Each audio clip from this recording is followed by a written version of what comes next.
It's the Get Foxy Show. Today's guest, we have Marianne Talkovski. Marianne, thank you so much for taking the time today. I so appreciate you showing up. Thank you for having me. I'm excited to be here. Now, you're kind of like me. You're a licensed acupuncturist, Yes. and you've had a lot of training in several different modalities. I came across you via your podcast, and so that was something that I thought, oh man, people have to know about this podcast because it's just fascinating stuff. So right off the bat, my first question is, how did you get into this kind of work? The whole traditional Chinese medicine scene. Um, it's kind of strange how we all sort of fall into the work. So how did that happen for you? Yeah, I feel like it was a lot of guides just pointing me in a direction I had no idea was even existed, but was all for me. I was 20, 21, and I had graduated undergrad in international business. So I had moved to New York because my goal was to live in the big city and experience diversity and everything that was possible. I wanted to travel internationally and work in logistics and trade and, have this cool lifestyle. And those that have heard my story before know I actually was supposed to be at the World Trade Center on 9/11 and I overslept.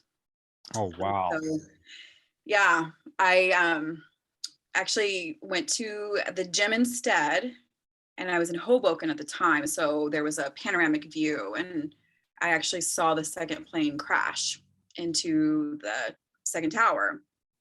And so that was a very life-changing moment for a lot of people. For me, being a transplant, I fortunately did not lose anybody, but it was devastating to see so many people had losses. Nevertheless, I wanted to stay. I stayed in the city. I didn't want to stay in the Midwest where I had graduated. And so I pivoted and wasn't planning to travel and started,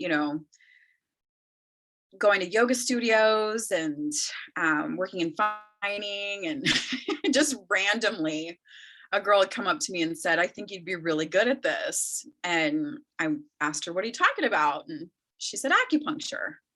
And I never heard of it.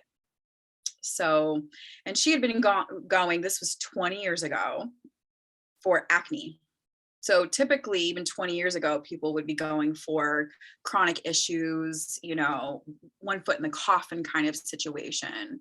I know New York's pretty innovative. So the fact that she was going for a skincare concern, you know, just fast forward, I love skin, I love acupuncture. So here I am. There you go. And where did you grow up? My dad was in the military. So we just moved around a lot, and then he retired in Missouri. So Midwest is where he stayed. And so I did school and undergrad there. Gotcha. So Midwest, the big city. And where are you now? So I'm in Indianapolis, and Indy is kind of, I think of like Midwest meets Northeast. It's still mainly Midwestern. And it's a unique environment because, on the coasts, you're going to get a lot of people that are searching for that innovation and really open to these modalities. Whereas in the Midwest, you definitely are more of a pioneer in introducing and, you know, just guiding people into a new form of addressing their health, and in my case, in their beauty. You bet. And Well, yours too. yeah, so most certainly. I mean, where I grew up here, I'm in the Rocky Mountain region, and I grew up in northern Wyoming in the heart of cowboy culture.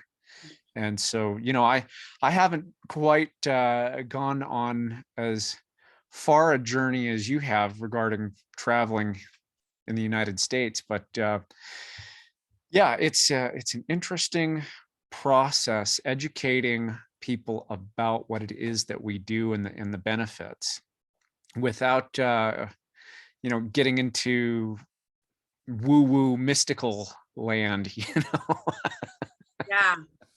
and actually showing them, yes, this is real. It works. There are physiological benefits, and it's a beautiful, beautiful thing. Yeah. And most, like you say, most folks are familiar with the health side of things, and you primarily like pain management or work with autoimmune disease. Mhm. How did you find yourself getting into the aesthetic and cosmetic side of this work? Yeah. Oh gosh. So I, being living in New York City, going to school, I needed to support myself. So I worked in bars. So I was that person that was, making tips at night and then going to class in the morning. And I knew this just wasn't in alignment with what I was learning in school. And so I actually envisioned myself as doing makeup artistry on the side. I felt like it was fun to do makeup. And living in New York, it was cool to get dressed up and, just have that expression. I'm also one of those people that likes to start at the bottom and, like learn every single aspect. So I thought, gosh, I got to get people's skin looking really good. So I don't have to put too much makeup on them. It's just more of an enhancement. So I decided I was going to go to aesthetic school, and I wanted to go to a holistic training. And so I ended up going to Maui. So I took a break from an acupuncture school, and it was time to get out of New York for a little bit. I was having challenges at school because, there were a lot of Chinese professors, and it was amazing.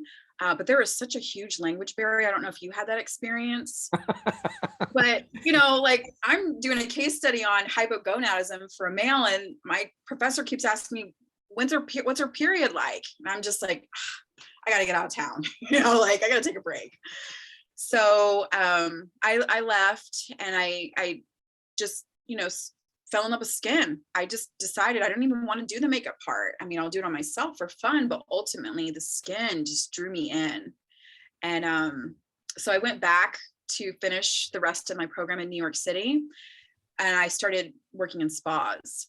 And I actually worked under a woman. Her name was Ling Chan. She owned 3 different spas.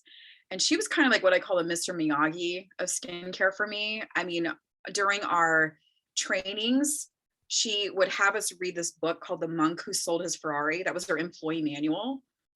So it was so unique and fun. And, you talked about the woo, like there is something about results and about the left side of the brain getting logical, explanations. But that mystical experience too it's magic. And, I feel like when they come together, that's what's really cool about us being acupuncturists. We get to deliver that to our people, and they walk out with results and they're kind of like, I don't know what just happened. Well, I like to educate people and tell them, like I'm doing this because, and this is working because, but they're so blissed out. Sometimes they don't even remember what I say. I They're can just happy so they look relate. good and I feel can, good. So yeah. yes, indeed. Well, that's cool. I love hearing people's stories because, man, what an adventure going all the way from New York to Hawaii and then back. That's absolutely fascinating to me. Yeah. And then the Chinese face reading portion. This is amazing. Um, so I've been studying Chinese face reading for over 10 years with my mentor, Lillian Bridges, who unfortunately passed this summer. And her work is so important. I got certified in her work. I was leaving New York City. I just graduated. I was moving back to the Midwest. I really felt like, oh my gosh, I'm committing career suicide. Like all my professors are here, my clients I built up, the vision of what could be, and I'm going back to the hole. But my family is here, so I knew, and also New York is fun for your 20s, in my opinion, but my 30s, I wanted to start a family and I wanted to meet, you know. Um, so anyways, I was leaving, and one of my friends I graduated with, she was like, "Oh, Lillian Bridges is coming to town. You really should take her class. You would love it. Because I had done the aesthetics portion in my residency at PCOM. And so I, didn't have any money. And I asked the director, can I just TA and sit in the back? And so that whole weekend, I got a chance to meet this amazing, phenomenal woman who had so many stories, who took this amazing practice of Chinese face reading that's been practiced for thousands and thousands and thousands of years, and in Asia, I feel like I can say this because I'm Asian. It's customary for people to be like, oh, you look like you gain weight, or you look like you look like you're older, like they can deliver an insult and you're like, well, she actually took face reading and softened it by adding her own, she studied psychotherapy in the West. So she actually melded the two together. So I feel so blessed I got to train under her because, when you're doing a reading for someone, it's such a sacred thing. I mean, I've had my face read by others because I'm the type I want to learn from so many people and see what else is out there. And I actually had a reader tell me, like, don't even try to get pregnant till you're 37. And I waited till 37 and we had struggles. And I wish there was something that was said, like, take care of yourself, prepare, like there was an imprinting of belief that happened in that reading that I took on. And I know that's my responsibility, but I'm saying this because with the reading, it's such a sacred thing to like say, I see this in you, and the person is vulnerable. They're wanting to be seen. That's ultimately what we all want. We want to be seen. And someone's, telling you, well, I see this in your face, so me getting that training from Lillian to, really hold people's heart in reverence, because that's what we're seeing on the face is their heart ultimately. And then I took it a step further, and I have 5 life coaching certifications. And a big reason why I did that was because I wanted to ask the best question that would serve or work just as effectively as an acupuncture needle. What can I ask someone that the question they need to hear right now that's going to make them reflect and really like hit home? That's big stuff.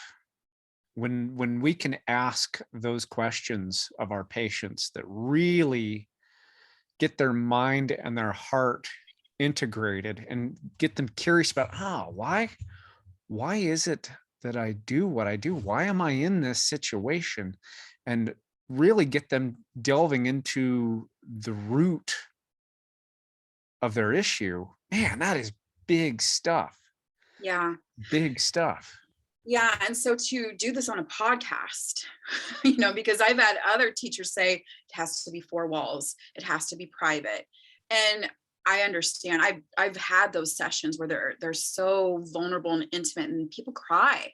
They're like, why am I crying? And it's just like they're being seen, so I really commend my first season guests for being so open to actually be able to be interviewed. Let me read their face on a podcast, and so one of the main motivations for this podcast, it's called Humanity Speaks, the Human in the Mirror. I really feel like, we're trained as a society to look at ourselves and reject ourselves.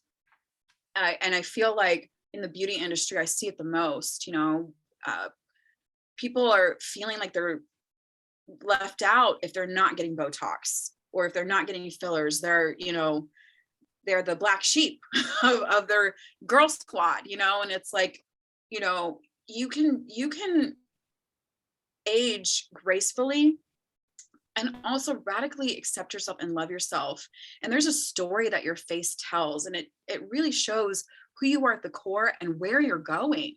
Because every time you continue to think this thought, it's going to create this pattern that's going to make this expression, that's going to create this line that's going to show up on your face. So let's break that down. What is that line saying to you? And if you just get it filled or do Botox, you're just slapping a Band-Aid on. You're not really touching the heart of it, the root of it. So, and one last thing I want to mention is I just have this huge love for centenarians and elders, and just, in every other culture, it's honored to get older, especially Asian culture.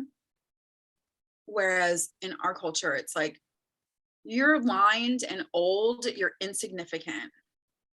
And I feel like we need to flip the script on that. We need to Amen. hear people's stories and understand, you've lived a life and you've earned every wrinkle and every scar and every marking, on your face. You've earned that. And what does it say about you? And what's your message? What is your heart saying that's reflecting through your eyes? Look in the mirror, really, really drop in and connect with that, accept it, and share it. I was just having a conversation with a prospective patient yesterday, and she's a lovely lady. She's 65 years old. She has some wrinkling on her face, and she's asking, "Well, can you get rid of these?" And I had to say, "Why? What? Yeah. What? Why? What's the reason that you feel that you need to erase these lines that tell your story?" So we had a fascinating discussion about where she was at in life and how she was feeling. And by the time we were done, she said, "Okay, well, maybe just work on these lines, and we can leave a lot of the rest," because she started to see the value in her story and in herself, which is just so huge. So when people are on your podcast, I mean, this podcast is just brilliant, and I have to say, I really appreciate you putting it out there. Thank This you. podcast helps people, and I mean, even those of us just listening in, begin to appreciate more of our humanity and where we're at in our stage in life. So this is big stuff, and I have to say thank you very much, Marianne. No, I appreciate that. Legacy is so huge. At the end of the day, all the wounds that we carry and all the traumas and all the things that we do to reject ourselves, they get in the way of the message and the things that we want to do to contribute and leave behind. Because ultimately, we all are going to be dust, you know? Um, so really, like getting on top of that and switching again, reframing, that's where the coaching came in, reframing how we think about how we look and how we're supposed to look and who we're supposed to be and how we're supposed to be. I just feel like when people share the theme, the ultimate theme of their life, which is value, what their values are, that's what I want people to speak into the world, you know? So, How can people find your podcast? well, it's on Spotify and Apple. It's Humanity Speaks, and it's The Human in the Mirror. I've got 2 seasons up so far. So first season, all clients had volunteered to be interviewed, and you see their faces in black and white format. Second season are people I haven't met before, so they were new, a new pool of people to me. And then the third season I'm currently in right now, I am actually breaking down lines on the face and sharing what the meaning is, all again in just honor of my own mentor's legacy, carrying her work on and also making it my own, that coaching piece, reframing how you see yourself so you really can, love who you see is a huge core theme for me. Man, I dig it. I absolutely dig it. So people can find your web or find your podcast on Spotify, on Yeah. Apple. What happens if they want to work with you? So my coaching website is mariannetalkovski.com. I have, if anybody's ever in Indy, And you can fit on my books. I'm projectgorgeous.com. But that's in-person treatments for skin and for acupuncture. For coaching, it's mariannetalkovski.com. So you can always reach out through the website or Instagram, hit me up, direct message. But yeah, anybody that's open to this work, I'd love to help. Now, when you say coaching, are you talking more life coaching, or are you talking about beauty coaching? What kind of are you doing a combination of both? A combination. So a lot of times when people work with me in terms of the coaching piece, they're learning about self-care through skincare and even spirituality through skincare. There's a whole journey I take people on, and it all deals with radical self-acceptance and self-love and how you see yourself. There's mirror work, acupressure and affirmations, makeup and mantra. It's a whole unique spin on beauty, and it just gives people a different option, an alternative to, again, the Botox and the fillers. And just out of curiosity, what are your feelings on Botox and fillers? I love that you asked me that question, Terry. A lot of my clients ask me that question, and when they ask me about change, I often tell them, it's a 30 to 70% change that you should expect.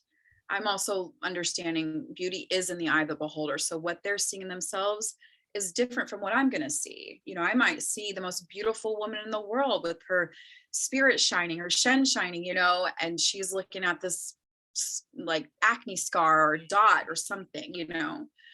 So for me, I tell people Botox, one of the biggest gifts, in my opinion, that we have as a human race is empathy. When we can connect with empathy, it's so healing. And Botox, there's a show it can actually stop the expression of that. If you're telling me a tragic story and my face is frozen, you're not going to experience empathy from me.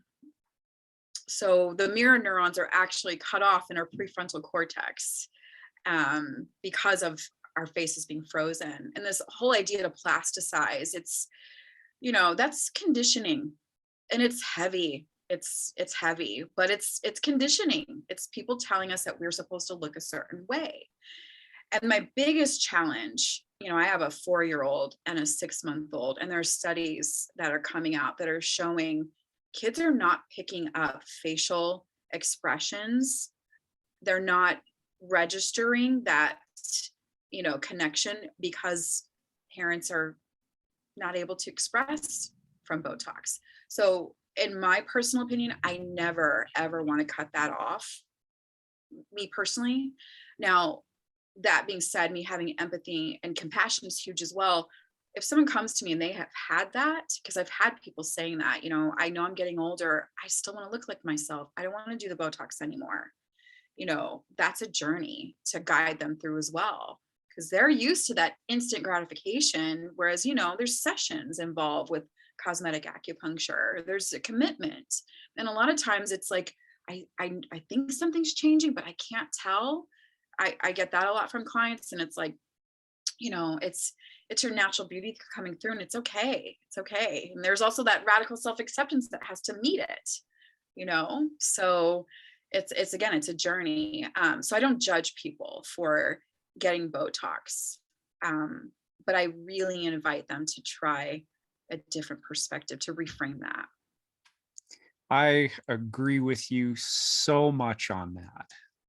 I ended up telling my patients that Botox is kind of, in my opinion, the McDonald's of the beauty industry, whereas our work is more like shopping at Whole Foods or a health food store. One's going to take a little more time. You're going to have to kind of cook on your own, but it's going to nourish you, and you're going to get longer term benefit from it. But yeah, it's going to be an investment, and it's going to take some time and some self-discovery. But in the long run, you're going to see much more benefit than if you're just going to go get some fast food at McDonald's. And is Absolutely. eating fast food at McDonald's wrong? Hell no. Go enjoy a burger on occasion. Yeah. But that being said, which one's going to nourish you in the long run?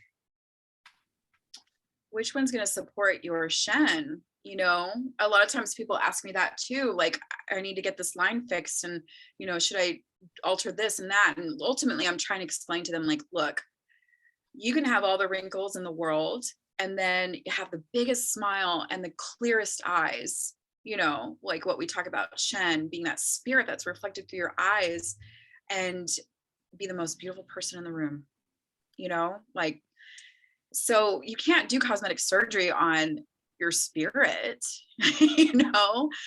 So yeah, yeah. I'm going to switch it up just a little bit here and ask you the question I ask all the people I interview.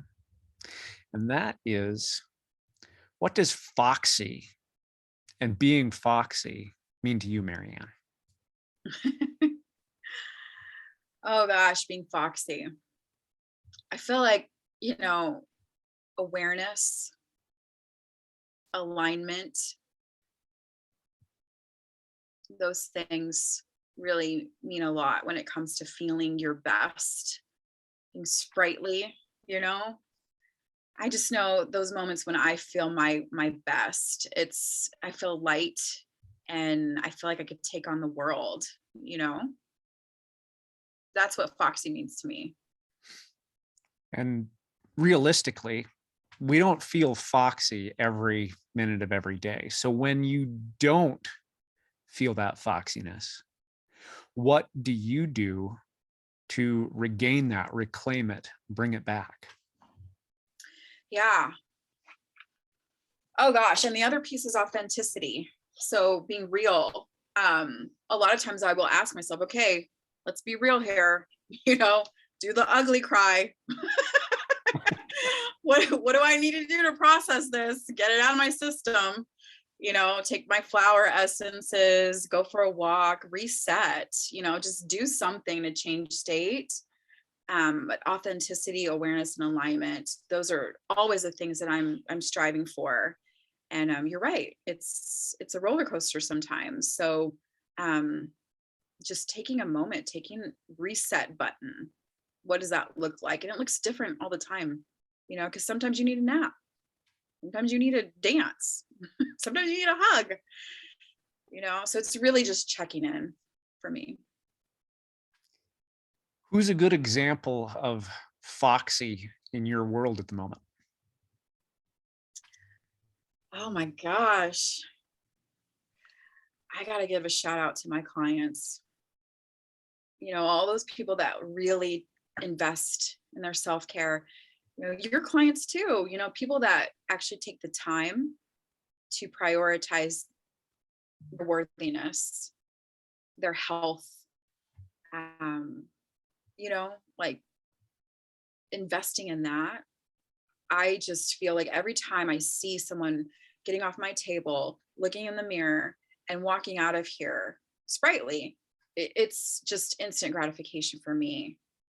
That's my Botox. I hear you there. That is when I have a woman come off my table and look in the mirror and just, you know, kind of touch and feel and see those changes, and she just lights up.